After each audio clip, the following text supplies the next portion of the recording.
Hi, I'm Hanson. And I'm Josh. And we're just two Christians that want to share what we believe with people. Can we take 5 minutes of your time to share with you? This is usually how we start evangelism conversations, when we would go to the local mall or to the park or door to door in the neighborhood, and then we would just engage random people in hopes of sharing the gospel of Jesus Christ. Because that's what we need to do as Christians. Yeah, that's right. Evangelism is so vital to the Christian life. It's going on the offense. Not that we want to offend people, although the gospel message is so opposite to the world that they'll take offense to it no matter what. But the Bible talks about the Word of God as being like a sword. That reminds me of Hebrews 4, right? Where it talks about how the Word of God is sharper than a two-edged sword. Yeah, that's exactly right. But it's also in Ephesians 6 when Paul talks about putting on the armor of God. He talks about girding our loins with truth, putting on the breastplate of righteousness, fitting our feet with the preparation of the gospel of peace, taking up the shield of faith and the helmet of salvation. But then finally, taking the sword of the Spirit, which is the Word of God. The sword of the Spirit is the only offensive equipment that we as Christians have, and we use it by preaching the gospel, the Word of God, to those who've never heard.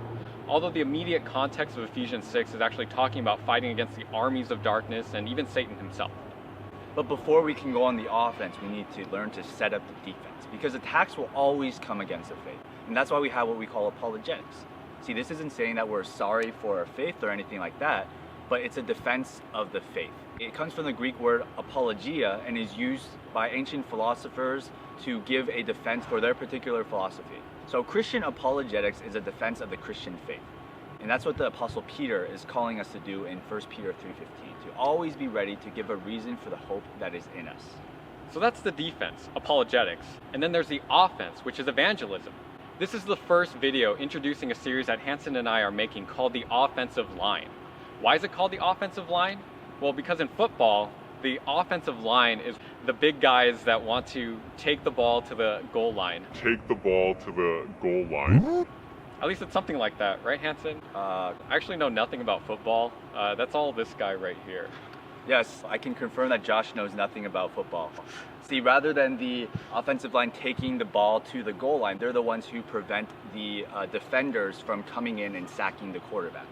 So this video series called The Offensive Line is to prepare you for a defense so that you can get ready for the offense. See, these are based upon a series of lessons that Josh and I have taught on before called Doubt Night lessons, where we address topics like creation versus evolution, Christian cults. We have based these videos on these lessons that we have given before. So we hope you liked our first video of the offensive line. If you have any questions, leave them in the comments below. And we might not get to it in the next video or the next, but we will eventually answer them. But that just means that you have to keep watching.